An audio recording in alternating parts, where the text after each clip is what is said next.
let's see how this Chinese cheap part fits on the x-maxx. So first we're going to tear it apart and see what's the damage inside, because I think my ring gear or something there or pinion gear is busted. Then we're going to rebuild it and put this Chinese part on there. I'm taking more apart because I just want to check the bulkhead too.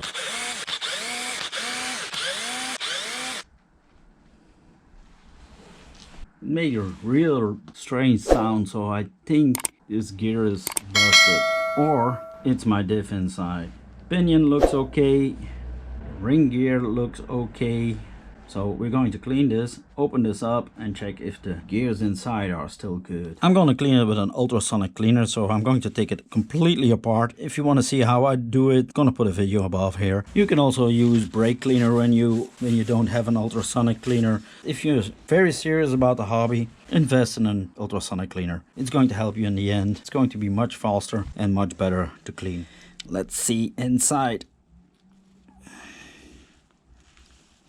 So let's see if these parts are still good. Oh, look what we got here. That one's broken. First we have to check if these diffs are still good, because I can imagine that if there's something broken, maybe there's a part that went between the teeth and mangled up other stuff. So the diff is all cleaned up, and normally you buy this part number to replace this.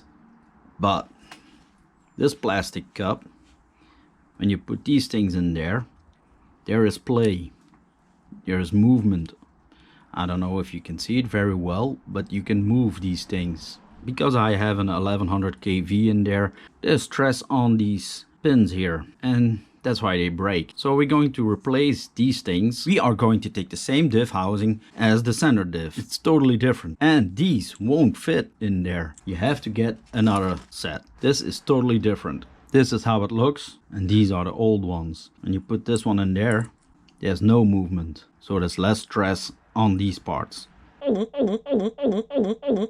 Now you put this one on top, you put screws on. There is Loctite provided on the screws. So in the plastic one you use these long screws, but you cannot use this one. In the bag from the aluminium stuff here, you have these kinds of screws in there, and also these kinds of screws. Don't use these ones because they sit on top of this ring here. This is normally for the center diff. There's also Loctite provided, but I'm going to put some more on there. And when you turn them on, always crosswise. This is how we do it. So I did check the bulkhead if there was any cracks involved or something like that, and there were no cracks. It goes in like this, and then you can also check if there is any play on there. If there is play, you can always shim this thing here. So turns pretty good, feels good. So we're going to put some grease in there. Some will say it's too much, but I'm feeling comfortable with this. So now we're going to put this one on there, and let's see how it fits. And it fits pretty good.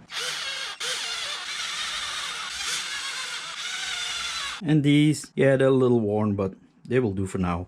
A little tip: when you have screws and you don't have any other screws in there and they're used with Loctite, I put some brake cleaner on a rag and then clean it. Turn it around, clean it very good, and then you'll see that all the clutter, that all the used Loctite comes off. And now all of this has to go on there, so... Wow, it's very nice.